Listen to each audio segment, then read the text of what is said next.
Hello. Welcome है एक नए चैप्टर इस फिजिक्स में। और आज हम लोग चैप्टर जो पढ़ने का बात करना चाह रहे हैं उस चैप्टर का नाम है ग्रेविटेशन।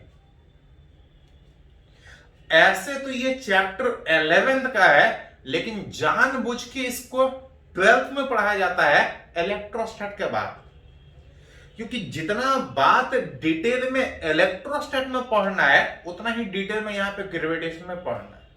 हाँ, थोड़ा ज्यादा डिटेल में इलेक्ट्रोस्टैट में पढ़ने के कारण जानबूझ के इलेक्ट्रोस्टैट पहले पढ़ाया जाता है, और ये ग्रेविटेशन है 11th का, इसको जानबूझ के 12th में इलेक्ट्रोस्टैट के बाद पढ़ाया जाता है। जितना डिटेल आप इलेक्ट्रोस्टैट में पढ़े थे सारा चीज यहां पे पढ़ना है, लेकिन उतने डिटेल में पढ़ने के बजाय इसको हम लोग रिलेट करने का कोशिश करेंगे कि इलेक्ट्रोस्टैट में ऐसा था तो ग्रेविटेशन में कैसा है। सिमिलर तरीके से रिलेट करके इसको थोड़ा सा कम लेक्चर में लोग पढ़ने का कोशिश कर रहे हैं। अब कुछ नया चीज भी इस चैप्टर में है, लेकिन लगभग इलेक्ट्रोस्टैट ही जैसा है। तो एक करके आगे देखते हैं क्या क्या पढ़ना है, किस तरह से हम लोग रिलेट करेंगे इलेक्ट्रोस्टैट से। चलिए थोड़ा सा स्टार्ट करते हैं। याद कीजिए, इलेक्ट्रोस्टैट में हम लोग चार्ज के बीच का इंटरेक्शन का बात किए थे, और जिस तरह से चार्ज का इंटरेक्शन में इलेक्ट्रोस्टैट में पढ़े थे उसी तरह से ग्रेविटेशन में हम लोग मास के इंटरेक्शन कि एक पार्टिकल अपने मास नेचर के कारण अगर किसी दूसरे से इंटरेक्ट करता है तो किस तरह का इफेक्ट क्रिएट करेगा, किस तरह का इफेक्ट उसके ऊपर होगा, मास से रिलेटेड प्रॉपर्टी हम लोग थोड़ा सा हम बात करने का कोशिश करेंगे। ये ऑलरेडी आप लोग एक बार 9th में पढ़ चुके हैं, थोड़ा सा उसी में डिटेल में पढ़ना है। याद कीजिए, ग्रेविटेशन में आप लोग पढ़े थे कि दो पार्टिकल अगर m1 m2 अगर कुछ सेपरेशन पे है तो दोनों के बीच कुछ फोर्स लगता है मास मास के इंटरेक्शन के कारण। एंड मास मास के इंटरेक्शन के कारण एक दूसरे के ऊपर जो फोर्स लगाएगा, दैट फोर्स, इसको आप ग्रेविटेशनल फोर्स बोल सकते हैं।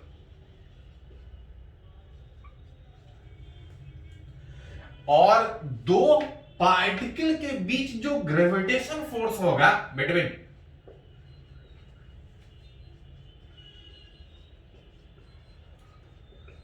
ध्यान रहे कि दो पार्टिकल के बीच का इंटरेक्शन फोर्स, जो ग्रेविटेशनल फोर्स, जो फॉर्मूला हम लोग यूज करते हैं वो वैलिड है पॉइंट मास के लिए। पॉइंट मास का मतलब पार्टिकल का साइज बहुत कम हो। कम और ज्यादा हमेशा एक कंपैरिजन होता है।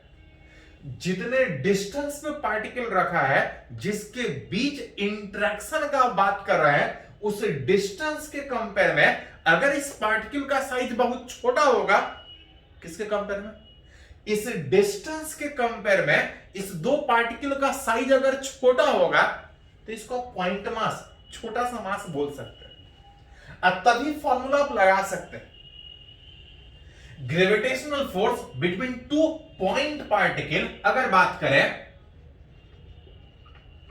तो जिस तरह से इलेक्ट्रोस्टैट में था कि force is directly proportional to, वहां पे चार्ज के प्रोडक्ट के डायरेक्टली प्रोपोर्शनल था, यहां पे मास के डायरेक्टली प्रोपोर्शनल। मास के डायरेक्टली का मतलब जितना ज्यादा दोनों के बीच का मास होगा उतना ज्यादा दोनों के बीच का फोर्स लगेगा। फोर्स मास के प्रोडक्ट के डायरेक्टली प्रोपोर्शनल और साथ साथ डिस्टेंस के स्क्वायर के इनवर्सली प्रोपोर्शनल। यही तो इलेक्ट्रोस्टैट में था, चार्ज के प्रोडक्ट के और डिस्टेंस के स्क्वायर के इनवर्सली प्रोपोर्शनल। मतलब जितना दूर पार्टिकल होगा उतना कम फोर्स लगेगा। और जिस तरह से इलेक्ट्रोस्टैट में जब ये प्रोपोर्शनलिटी हटाते थे एक कांस्टेंट आता था, उसी तरह से यहां पे प्रोपोर्शनलिटी हटाएंगे तो यहां पे भी एक कांस्टेंट आएगा, और इस कांस्टेंट को इलेक्ट्रोस्टैट में कैसे दिखाते थे, अब ग्रेविटेशन में जी से, जो ऑलरेडी एक बार 9th में पढ़े। दो पार्टिकल के बीच का अगर फोर्स का बात करें तो आप यहां पे अरेंज करके लिख सकते हैं जी m1 m2 डिवाइड बाय कितना, विच आर, जहां पे वेयर जी, इसको हम लोग बोलते हैं ग्रेविटेशन कांस्टेंट।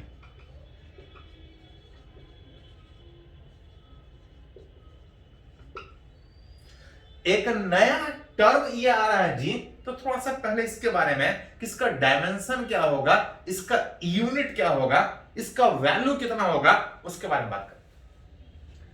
अगर सबसे पहले इस जी का अगर डायमेंशन का बात करें तो आप देख सकते हैं कि इस जी को अरेंज करके लिखिएगा तो आ जाएगा F R square by M one M two. F मतलब फोर्स, चाहे कैसा भी फोर्स हो, सारे का dimension same, M L T minus two. ध्यान रहे, डायमेंशन से एक क्वेश्चन हर साल जेई मेन वो एडवांस में पूछ रहा है, पहले नहीं पूछता था, पिछले 6-7 साल से हर साल एक क्वेश्चन पूछता है। सिंपल है, थोड़ा बीच में यूज करते जाइए। फोर्स आर इस दोनों के बीच का सेपरेशन, मतलब एक तरह का length, mass which is m1 m2 दो का मास। अरेंज कीजिएगा तो mm वाला फैक्टर कैंसिल आउट, एक m ऊपर जाएगा, m minus 1 L Q T minus 2। अगर किसी का डायमेंशन लिखने आता है तो यूनिट भी लिख सकते। अगर इसका यूनिट का बात करें तो ऐसे तो डायमेंशन से यूनिट लिख सकते हैं, लेकिन जानबूझ के अगर किसी रिलेशन में फोर्स हो, एनर्जी हो, तो जानबूझ के सीधा सीधा उस रिलेशन से ही यूनिट लिखते हैं। अगर इस जी का यूनिट का बात करें तो force that is newton, R that is metre, R square that is metre square, mass that is kg, 2 kg mass, newton metre square पर केजी स्क्वायर। इस ग्रेविटेशन कांस्टेंट का अगर वैल्यू का बात कीजिए, आप पढ़ते आ रहे 10th क्लास 9 से 6.67 10 टू द पावर माइनस 11, ये एसआई में होता है न्यूटन मीटर स्क्वायर पर केजी स्क्वायर। बिल्कुल सेम इलेक्ट्रोस्टैट के जैसा। इलेक्ट्रोस्टैट में था कि दो पार्टिकल अगर कुछ सेपरेशन पे रखा है तो फोर्स था k q1 q2 by R square, यहां पे g m1 m2 by R square. बिल्कुल एक ही जैसा होने के कारण जानबूझ के इलेक्ट्रोस्टैट के बाद इसको हम लोग कम पढ़ते हैं, रिलेट करते हैं कि अगर ऐसा इलेक्ट्रोस्टैट में होता है तो ग्रेविटेशन में कैसा होता है। फॉर्मूला भी बिल्कुल सेम है, पूरा बोल सकते हैं कि पूरा जो इलेक्ट्रोस्टैट आप पढ़े हैं सब कुछ यहां पे पढ़ना है बिल्कुल सेम तरीके से। जैसे वहां पोटेंशियल था, वहां फील्ड था, वहां वर्क एनर्जी पोटेंशियल एनर्जी का बात था, सारा कुछ यहां पे भी एक करके सब कुछ पढ़े बिल्कुल सेम। बस अंतर थोड़ा सा क्या था, वहां पे चार था, यहाँ पे मास है, वहां पे के था, यहाँ पे जी है, बाकी सब कुछ उसी तरह से आगे बढ़े। हाँ याद कीजिए, वहां पे चार्ज पॉजिटिव भी था और निगेटिव भी था, लेकिन मास हमेशा पॉजिटिव होगा, मास कभी निगेटिव नहीं होता। चार्ज पॉजिटिव निगेटिव दोनों होने के कारण फोर्स अट्रैक्टिव भी था, रिपल्सिव भी था, लेकिन मास हमेशा एक ही जैसा होने के कारण यहां पर रिपल्सिव अट्रैक्टिव के बजाय मास चाहे कैसा भी हो, दोनों के बीच का जो फोर्स होगा, अगर उसके प्रॉपर्टीज का बात करें तो इट इज ऑलवेज अट्रैक्टिव। इलेक्ट्रोस्टैट में रिपल्सिव भी था, अट्रैक्टिव भी था, यहां पे फोर्स हमेशा अट्रैक्टिव नेचर का हो। तो उसी को थोड़ा सा रिलेट करना कि इलेक्ट्रोस्टैट ऐसा फोर्स था, ये कैसा है, इसका नेचर कैसा होगा, उसके बारे में साथ साथ याद कीजिए। वहां पे इलेक्ट्रोस्टैट में के मीडियम को बताता था कि दो पार्टिकल के बीच मीडियम कौन सा है, लेकिन यहां पे उस कांस्टेंट को हम लोग के बजाय जी से रिप्रेजेंट कर रहे हैं। इस जी को ग्रेविटेशन कांस्टेंट, एक तरह का यूनिवर्सल कांस्टेंट। यूनिवर्सल कांस्टेंट का मीनिंग होता है कि पूरे यूनिवर्स में कहीं भी चले जाइए, इस जी का वैल्यू कभी चेंज नहीं करेगा। जी का वैल्यू कभी चेंज नहीं करने का मतलब कि दो पार्टिकल के बीच मीडियम कुछ भी हो, दो पार्टिकल के बीच एयर हो, कोई दूसरा पार्टिकल हो, कोई बड़ा पार्टिकल हो, उससे दो पार्टिकल के बीच का कोई फोर्स पे कोई फर्क नहीं पड़ेगा। मतलब बोल सकते हैं कि जो ग्रेविटेशन फोर्स जिसका हम बात कर रहे हैं, it is always attractive and it is independent of दो पार्टिकल के बीच मीडियम क्या है, उससे कोई फर्क नहीं पड़ेगा। इलेक्ट्रोस्टैट में फर्क पड़ता था, दो चार्ज के बीच मीडियम एयर है कि कुछ और है, वहां पे फर्क पड़ता था। ग्रेविटेशन में उससे कोई फर्क नहीं पड़ता। हाँ याद कीजिए, इलेक्ट्रोस्टैट वाला फोर्स एक्शन रिएक्शन था, ये भी एक्शन रिएक्शन है। एक्शन रिएक्शन का मतलब चाहे ये बड़ा हो या छोटा, उससे कोई फर्क नहीं पड़ेगा, जितना फोर्स पहला वाला दूसरे पे लगाएगा उतना ही दूसरा वाला फोर्स पहले पे लगाएगा। It is action reaction force. साथ साथ इट इज, इलेक्ट्रोस्टैट में पढ़े थे कि इलेक्ट्रोस्टैटिक फोर्स कंजर्वेटिव फोर्स होता है। कंजर्वेटिव का मतलब चार्ज को एक जगह से लेके जाने में दूसरे जगह तक वर्क डन पाथ के इंडिपेंडेंट था, किसी भी रास्ते से लेके जाएगा वर्क डन हमेशा से। बिल्कुल उसी तरह से ग्रेविटेशन फोर्स भी कंजर्वेटिव फोर्स होता है, और साथ साथ एक और बोल सकते हैं, and it is central force. Central force का मतलब होता है कि जो फोर्स लगेगा वो लाइन ज्वाइनिंग के अलोंग लगेगा। इलेक्ट्रोस्टैट भी सेंट्रल था, ये भी सेंट्रल है एंड कंजर्वेटिव। साथ साथ अगर बात कीजिएगा तो ये जो ग्रेविटेशन फोर्स जिसका हम लोग बात कर रहे हैं, जो दो पार्टिकल के बीच लग रहा है, अगर पार्टिकल बहुत दूर भी है तब भी ये फोर्स लगा, भले वो कम लगे, लेकिन चार्ज चाहे नजदीक हो, पार्टिकल चाहे नजदीक हो चाहे दूर हो, चाहे बहुत दूर हो, लगेगा, भले ही कम लगे लेकिन वो कभी खत्म नहीं होगा। It is long range force, मतलब बहुत डिस्टेंस तक ये फोर्स लगेगा। हाँ, अभी थोड़ा देर पहले ही ये लिखे थे कि जो फोर्स G m1m2/r² जो लिखे है, ये सारी जगह वैलिड नहीं है। ये तभी वैलिड है जब पार्टिकल छोटा सा पॉइंट हो, बड़ा पार्टिकल में ये वैलिड नहीं होगा। बड़े के केस में हमको अलग से निकालना पड़ेगा, जैसे इलेक्ट्रोस्टैट में निकालते थे, यहां भी सीखेंगे। अभी जस्ट प्रॉपर्टीज का बात कर रहे हैं। साथ साथ जैसे याद कीजिए, इलेक्ट्रोस्टैट में प्रिंसिपल ऑफ सुपरपोजिशन वैलिड था, यहां भी प्रिंसिपल ऑफ सुपरपोजिशन क्या था? प्रिंसिपल ऑफ सुपरपोजिशन कि दो पार्टिकल के बीच जो फोर्स है, अगर आसपास तीसरा पार्टिकल या चौथा पार्टिकल है या नहीं है, उससे इस दोनों के बीच के फोर्स का कोई फर्क नहीं पड़ेगा। तीसरे चौथे के रहने या नहीं रहने से पहले और दूसरे के बीच जो फोर्स लग रहा है वो वही लगेगा। हाँ, पहला और दूसरा के बीच जो लगेगा वही लगेगा। तीसरा है तो इस दोनों के बीच नहीं फर्क पड़ेगा, तीसरा वाला अलग लगाएगा, चौथा वाला अलग लगाएगा, पांचवा अलग लगाएगा, लेकिन इस दोनों के बीच कोई फर्क नहीं पड़ेगा। Force between two particle is independent of near by other particle. आसपास पार्टिकल और भी है नहीं है, उससे दो के बीच का फोर्स क्या है उसको कोई फर्क नहीं पड़ेगा। हाँ, तीसरा चौथा तो अलग से लगाएगा, अलग से लगाएगा, पहले और दूसरे के बीच वाले पे कोई फर्क नहीं पड़ेगा। And net force on any particle is vector sum of all forces acting on it.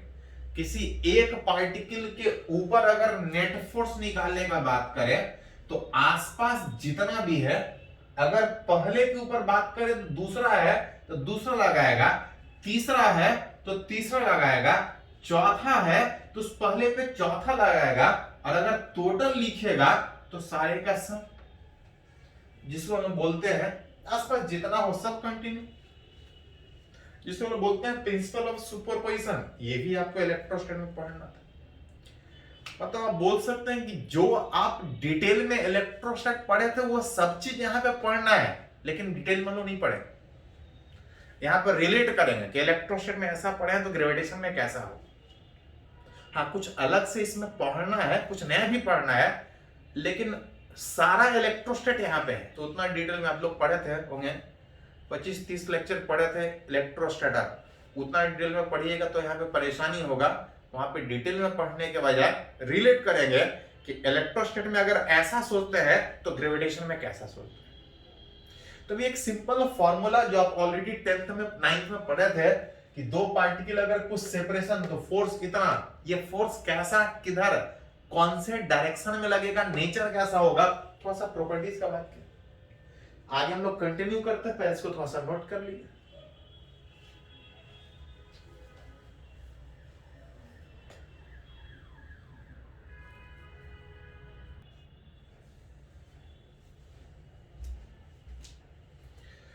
तो अभी हम लोग बात की कि दो पार्टिकल, दो मास पार्टिकल अगर कुछ सेपरेशन पे है तो दोनों के बीच फोर्स लगेगा। फॉर्मूला सिंपल था, 9 से पढ़कर है, थोड़ा सा न्यूमेरिकली पहले यूज करना सीखे। जैसे कि एग्जांपल है, इस तरह से हमको लगता है इलेक्ट्रोस्टैटिक में भी आप पढ़े होंगे क्वेश्चन, बिल्कुल सेम तरीके से यहाँ पे ग्रेविटेशन भी पूछता है।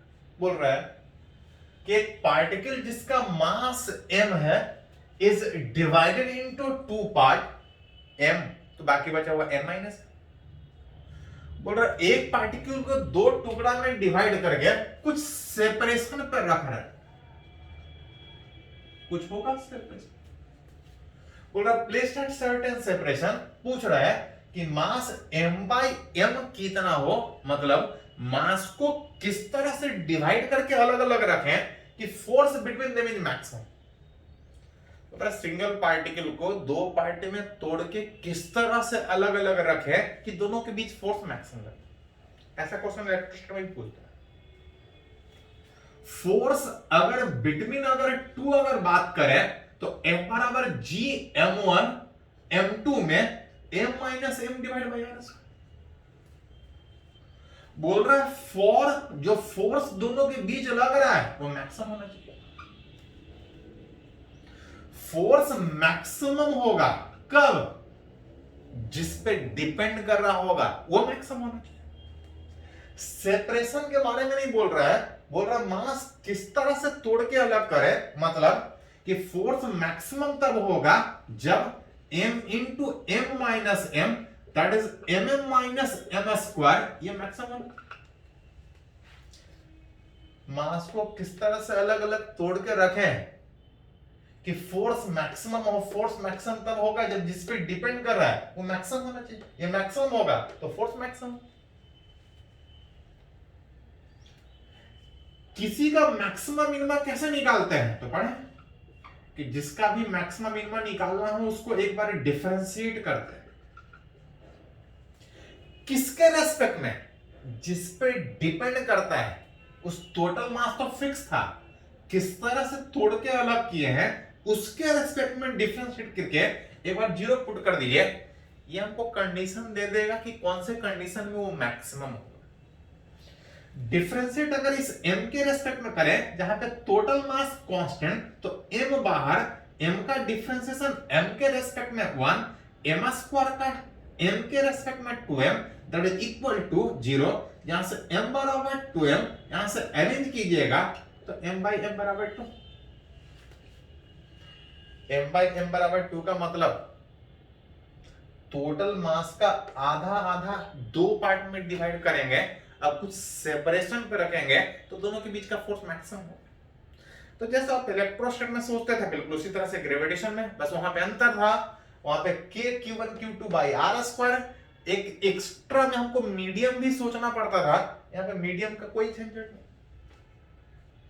चलिए एक और एग्जांपल यहाँ पे बात करें। जैसे एक एग्जांपल है, बोल रहा है कि एक रॉड शेप का मास है, एक छोटा सा मास, दोनों के बीच सेपरेशन d, पूछ रहा है दोनों मास के बीच फोर्स कितना होगा। यहाँ पे F बराबर G m1 m2 by r square नहीं लगा सकते। क्यों नहीं लगा सकते? क्योंकि पढ़े हैं कि वो तभी वैलिड है जब वो पॉइंट मास। सेपरेशन के कंपेयर में अगर इसका साइज बहुत कम होता तो हम लगा सकते थे ये पॉइंट मास है, लेकिन सेपरेशन के कंपेयर में इसका साइज ज्यादा होने के कारण आप सीधा सीधा नहीं लगा सकते। जैसे अर्थ और मून, अर्थ बहुत बड़ा है लेकिन अर्थ और मून के बीच जो सेपरेशन है उस सेपरेशन के कंपेयर में अर्थ का साइज का बात कीजिएगा तो बहुत कम होने के कारण अर्थ को आप छोटा सा मान सकते हैं, लेकिन तब जब अर्थ और मून का बात कीजिए, पूछ रहा है इस दोनों के बीच का फोर्स कितना होगा, सीधा सीधा फॉर्मूला लगा ही नहीं सकते। और याद कीजिए इलेक्ट्रोस्टैटिक में इस तरह से आप किया हूं कि अगर टोटल पार्टिकल को आप एक साथ नहीं सोच सकते हैं तो एक छोटा सा सेगमेंट लीजिए, पहले इस छोटे और इस छोटे के बीच निकालिए। ऐसा छोटा छोटा डहुसा है, टोटल निकालना हो सबको एक करके जोड़ लें। विच इज, मान लेते हैं यहां से x डिस्टेंस पे dx थिकनेस का एक छोटा सा मास पहले इसके इसके बीच फोर्स निकालेंगे, और अगर टोटल फोर्स निकालना हो तो सबको एक करके जोड़ लेंगे। लेकिन ध्यान रहे फोर्स वेक्टर है, डायरेक्शन के सहित जोड़ेंगे। मास मास के बीच अट्रैक्टिव में लाइन ज्वाइनिंग के अलोंग फोर्स लगने के कारण ऐसा छोटा छोटा कहीं भी लीजिएगा, सारा का फोर्स एक ही लाइन पे होने के कारण सिंपली जुड़ेगा।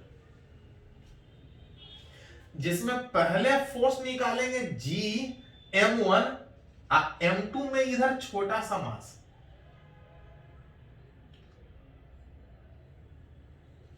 इस बड़ा वाला का एक छोटा सा टुकड़ा डिवाइड बाय r² मतलब डिस्टेंस।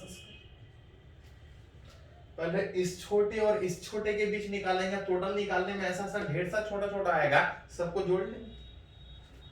जहां से m बराबर Gm1 ये छोटा सा था, इसका मास नहीं, इस छोटे का मास में टोटल मास L लेंथ का हमको दिया है, तो m/L करेंगे तो 1 लेंथ का निकलेगा।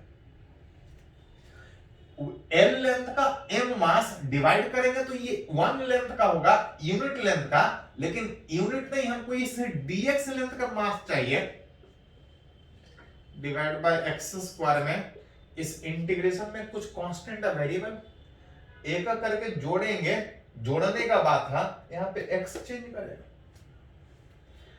Gm/L बाहर dx/x² का इंटीग्रेशन कहां से कहां तक, एक करके स्टार्ट करने में सबसे पहला एलिमेंट इतने डिस्टेंस से स्टार्ट हुआ है, which x = d, और लास्ट वाला एलिमेंट इतने डिस्टेंस से मतलब L + d, उस x का वैल्यू Gm/L dx/x² का integration -1/x, lower limit x बराबर d, अपर लिमिट x बराबर L + d। Gm/L बाहर था, सबसे पहले लोअर लिमिट की माइनस माइनस वो प्लस होता है, लोअर लिमिट में माइनस होता है लेकिन माइनस एक एक्स्ट्रा है, माइनस माइनस प्लस, ये d होगा। अपर लिमिट प्लस लेकिन माइनस था तो वो माइनस होगा, 1/L + d। Gm/L में एलसीएम लेंगे तो d × L + d, ये L + d यहां पे आएगा, और ये -d से d कैंसिल, ये L से L भी कैंसिल हो जाएगा, d कैंसिल होने पर। मतलब बोल सकते हैं कि दोनों के बीच जो फोर्स आएगा which Gmm divide by d × L + d, जिसको आप सीधा सीधा आप बैठाना चाहते हैं कि ये वाला पॉइंट मास है तो वो वैलिड नहीं हो पाता, आप करके देख सकते हैं। आपको तो प्रॉपर इस तरह से एलिमेंट लेके इंटीग्रेट करके निकालना पड़ेगा। ऐसा डिटेल में आप इलेक्ट्रोस्टैटिक में सीखे थे, बिल्कुल सेम सारा वही है। चलिए कुछ और मेडिकल इस पे बात करते हैं, पहले इसको थोड़ा नोट कर लीजिए।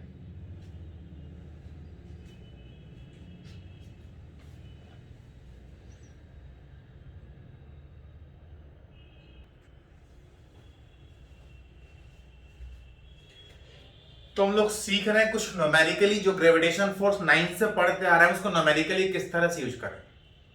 कुछ एग्जांपल हम लोग बात की बिल्कुल इलेक्ट्रोस्टैटिक का ही जैसा ही, कुछ और अगर बात करें, जैसे यहां पे एक क्वेश्चन है इस तरह से, जेई मेन में भी पूछा है, मेडिकल में भी पूछा है, बोल रहा है find the velocity of each particle if they are moving on circular path under their mutual gravitation attraction. कुछ पार्टिकल है, अगर सारा पार्टिकल अगर एक दूसरे ही ग्रेविटेशन अट्रैक्शन, ग्रेविटेशन फोर्स हमेशा अट्रैक्टिव था, इलेक्ट्रोस्टैटिक में ऐसा नहीं था, वहां पे रिपल्सिव भी था, अट्रैक्टिव भी था, लेकिन ग्रेविटेशन में हमेशा अट्रैक्टिव।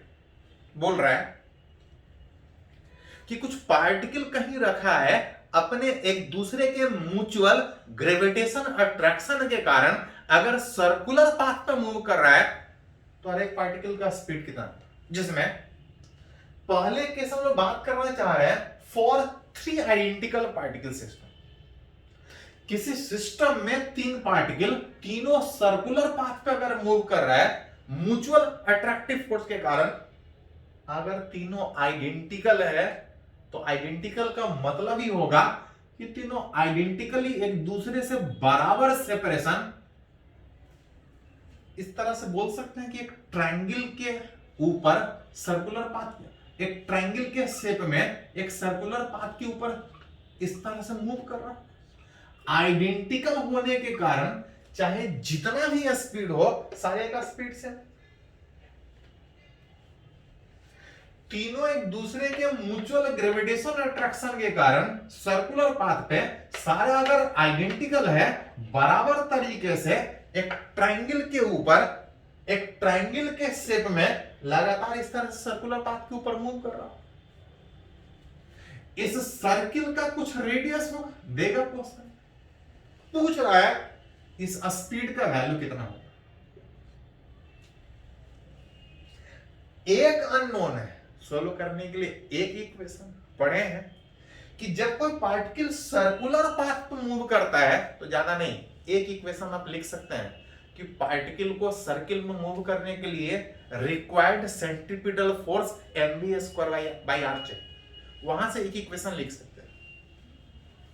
फॉर एनी पार्टिकल अगर बात कीजिएगा, कोई भी एक, तीनों एक ही जैसा है, तीनों आइडेंटिकल है, किसी एक का बात कर सकते हैं।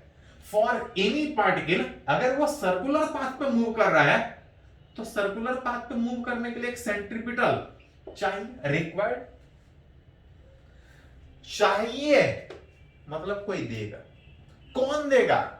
ये पार्टिकल मूव कर रहा है, ये इसको अपनी ओर अट्रैक्टिव फोर्स लगा के खींच रहा है, ये वाला इसको अपनी ओर खींच रहा होगा, ये वाला इसको अपनी ओर खींच रहा होगा।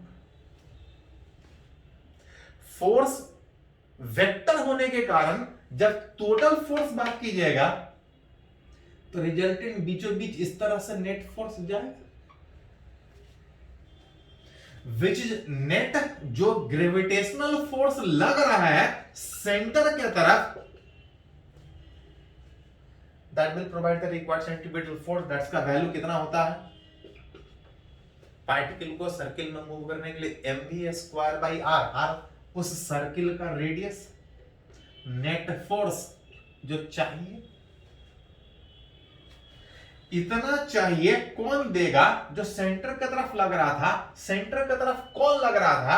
इक्विलेटरल ट्रायंगल में ये टोटल 60 डिग्री, ये वाला 30 होगा, ये 30, इस f का कंपोनेंट f cos 30, इधर वाला भी f cos 30, f cos 30, f cos 30, total force जो सेंटर की तरफ लग रहा होगा 2f cos 30, mv² by r 2 into f में दोनों में कोई एक force,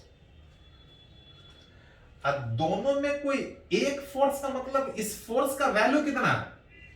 g m1 m2 by r मतलब सेपरेशन, ये वाला याद कीजिए। अगर आप पढ़े होंगे कि अगर ये ट्रायंगल का साइड अगर x है तो ये वाला जो डिस्टेंस होता है r बराबर x/√3 होता है, याद कीजिए थोड़ा।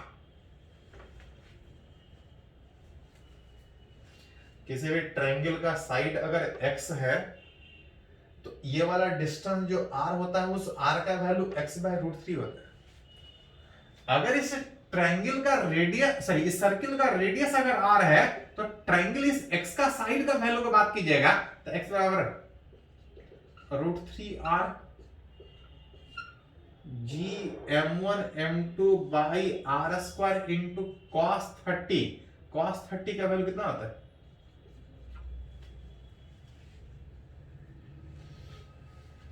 थोड़ा सा अरेंज कर लीजिए इसको, देखिए क्या क्या निकल रहा है। m v² by r में एक बार थोड़ा सा अरेंज कीजिए, 2gm² by ये 3r² into √3/2, कुछ कट रहा है तो हटा लीजिए, जैसे 2 से 2 हट जाएगा, 3 से कटने के बाद आ जाएगा gm² by √3r, जितना आ जाए। एक r कैंसिल होगा, एक m कैंसिल होगा, और जो भी बच रहा होगा gm by √3r।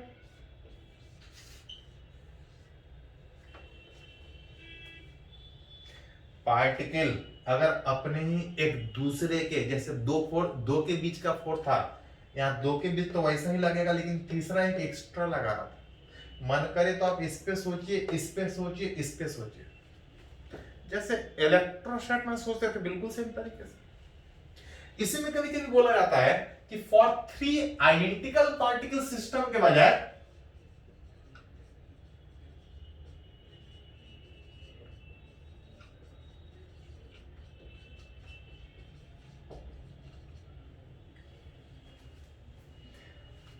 Question same है, बस इस बार 3 पार्टिकल के बजाय 4 पार्टिकल, 4 पार्टिकल एक दूसरे ही ग्रेविटेशन अट्रैक्टिव फोर्स के कारण अगर चारों सर्कुलर पाथ के ऊपर मूव कर रहा है, अगर चारों एक दूसरे के अट्रैक्टिव फोर्स के कारण अगर सर्कुलर पाथ पे मूव कर रहा है, अगर आइडेंटिकल है, तो चारों बराबर डिस्टेंस पे इस तरह से स्क्वायर के कॉर्नर पे हो।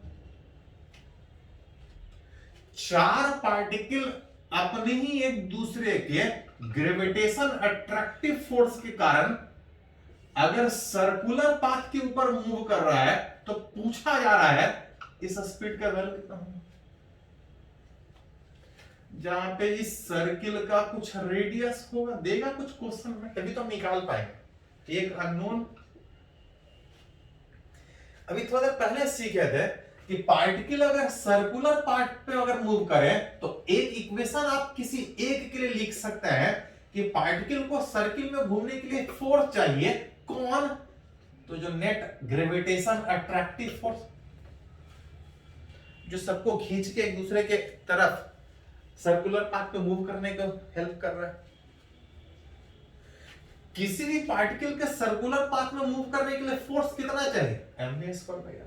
इसका सोचिए, इसका सोचिए, इसका सोचिए। अगर इसका सोचते हैं, इसको चाहिए जहां पे रेडियस r, ये वाला इसको अट्रैक्टिव में खींचेगा, ये वाला इसको अट्रैक्टिव में खींचेगा, जितना फोर्स ये लगाएगा उतना ही ये लगाएगा, लेकिन ये वाला अलग डिस्टेंस पे होने के कारण कुछ और लगाएगा। ये वाला इधर लग रहा है, लेकिन दोनों बराबर लगने के कारण रिजल्टेंट बीचों बीच में जाएगा। बीचों बीच में जाने का मतलब इधर पहले से F1 था, इसका कंपोनेंट आएगा F cos 45 और इसका भी F cos 45।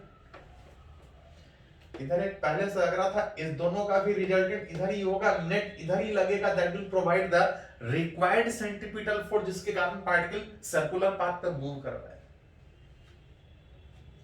which mv square by R, जितना आ जाए F1 मतलब इसका वाला फोर्स था, which g m1 m2 by R square का मतलब 2r स्क्वायर। 2f मतलब या तो इसका निकालिए या तो इसका निकालिए, which g m1 m2 ये वाला डिस्टेंस है। याद कीजिए थोड़ा सा,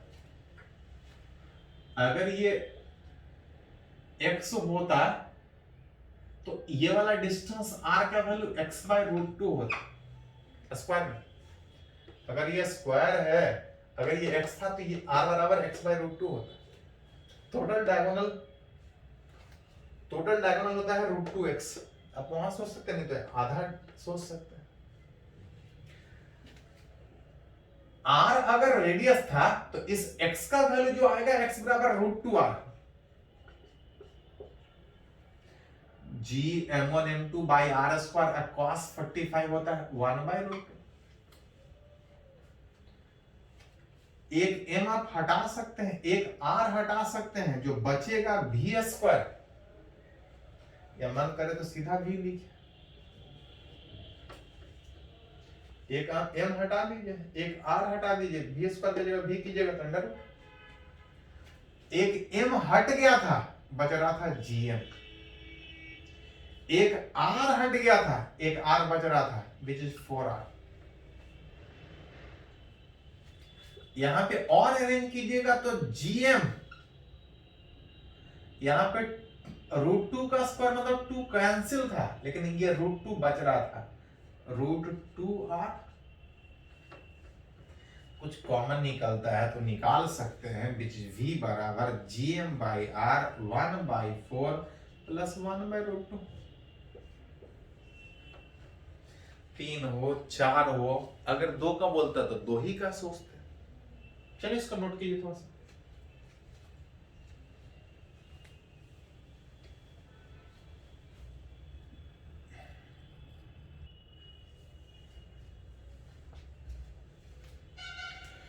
तो अगले में बात कर रहे थे कि दो पार्टिकल एक दूसरे पे फोर्स लगाएगा। जो फॉर्मूला F बराबर G m1m2/r² था, ये तभी वैलिड था जब दोनों पॉइंट मास था।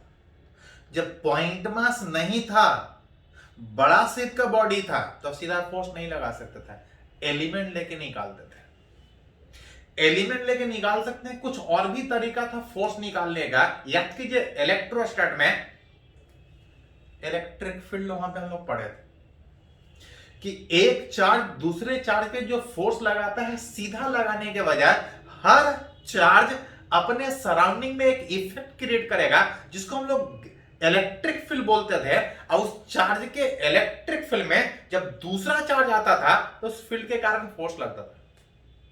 चार्ज के आसपास फील्ड इलेक्ट्रिक फील्ड, मैग्नेट के आसपास फील्ड मैग्नेटिक फील्ड, मास के आसपास ग्रेविटेशन फील्ड।